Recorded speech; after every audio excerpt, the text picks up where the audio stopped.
उसके बाद निर्माण प्रारंभ हुआ और निर्माण प्रारंभ होने के 2-3 महीने के बाद राष्ट्रपति शासन झारखंड में लग गया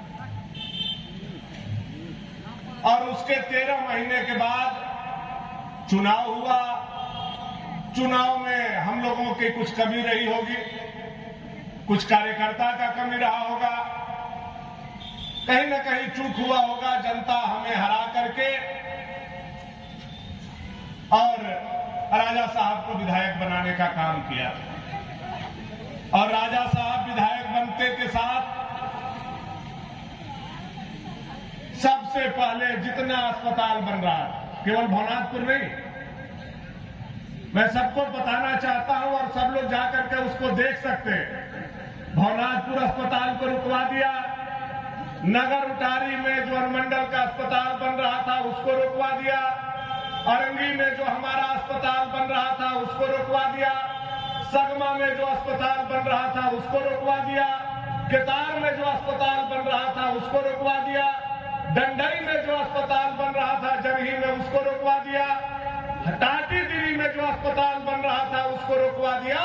14 अस्पताल को राजा साहब ने रुकवाने का काम रुकवा दिया और इस पर केस चलना चालू हो गया। कोई भी काम करना मुश्किल है और बिगाड़ देना बहुत आसान है। किसी भी चीज को खड़ा करना मुश्किल है और किसी भी चीज को ध्वस्त कर देना, रोक देना, बर्बाद कर देना आसान है। हम एक घर बनाते हैं, पुसुत दर पुसुत उसमें ईंटा जोड़ते हैं तो एक हमारा घर बनता है, लेकिन अगर एक नालायक बेटा कहीं पैदा हो गया तो वह घर को बारूद लगा करके 2 मिनट में ध्वस्त कर सकता है। यह प्रकृति का नियम है। सारे अस्पताल रुक गए, केस मुकदमा चालू हो गया और चलता रहा, चलता रहा, चलता रहा, चलता रहा। 2014 में आप लोगों ने हमको फिर वोट दिया, मैं विधायक बना। इस केस मुकदमा से बाहर निकाल करके इस भवनाथपुर के क्षेत्र के अस्पताल कैसे बने, इसके लिए विधानसभा में लड़ना शुरू किया।